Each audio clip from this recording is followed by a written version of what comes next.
I welcome you to my home. Do come in, have a seat. I have something here to relax you. I think you'll find it quite a treat.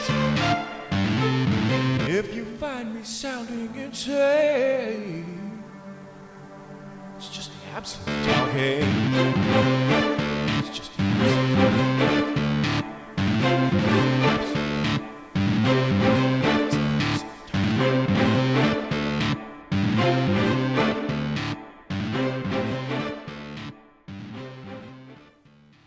Welcome back. So this is going to be a very brief video, and I wanted to talk a little bit about something that I saw online today. And we were preparing to do a longer video. I'm still going to actually be filming that once we're done here, about the street level autopilot release that's come out for Tesla automobiles. And I noticed that the internet was abuzz today, that they were calling it Elon Musk Day. Now, obviously 420, that's a veiled reference to, or not so veiled reference to, the fact that he enjoys a little bit of leaf in much the same way that I enjoy a good glass of absinthe. So nothing strange there about having Elon Musk Day on 420. But the posters brought up a very good point, and that is that we have a tendency to celebrate our heroes after they're gone.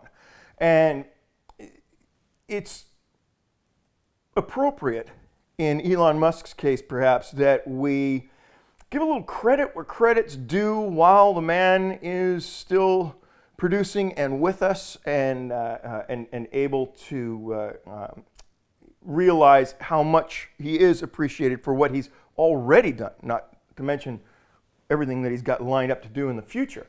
So did a little bit of reflecting on that, and I wanted to talk just briefly about how what he has done has affected me personally, and then in a broader sense, how it's affected all of you as well. Because we would not have been able to do what we accomplished last year without Elon Musk's influence. Period. It just would not have happened. We wound up using 94% or so less energy than we did the year before. And if you eliminate net metering, we still come in at about 82% reduction. Now, 82% of our power, all off of sunlight, because we were able to utilize those batteries, and as you saw with the Energy Sovereignty Project, press the production into those shoulder periods that normally wouldn't be usable if you had solar alone.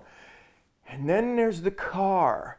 We did 10,000 miles of driving on sunlight, spare sunlight. That's additional to that power that went to the house. None of that would have been possible without Elon Musk's direct input. And what did he teach us? It's the temperature, stupid. It's the temperature. Thermal management.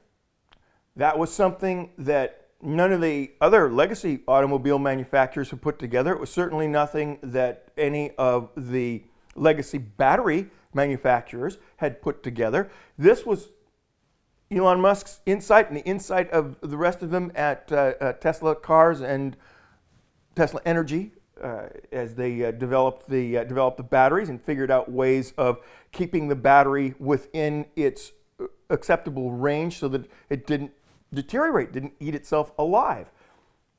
And then there's SpaceX. And the best way that I have to describe this to all of you is that a friend of mine recently sent me an article about Japan's new space program.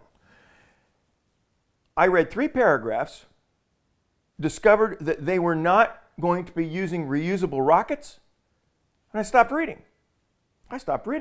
Because if you're not developing reusable rockets and you're starting your space program now, you're going to go to the moon on a SpaceX rocket that's reusable, period. Or you're going to develop your own reusable rocket system. And I think Jeff Bezos is discovering exactly how difficult that is. You know, he's been flying his vertical dildo for, several years now, has yet to put anything into orbit except for an engine.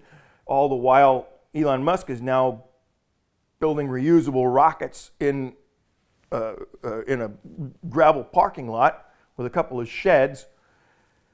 So we'll not make this video too long. I have another video to try and get out, hopefully to get out this evening. I've got some interesting things to talk about in relationship to Tesla's street level autopilot. So I'll go ahead and turn to that video. But in honor of Elon Musk Day, let's all raise a glass to Mr. Musk and thank him for what he has given us so far.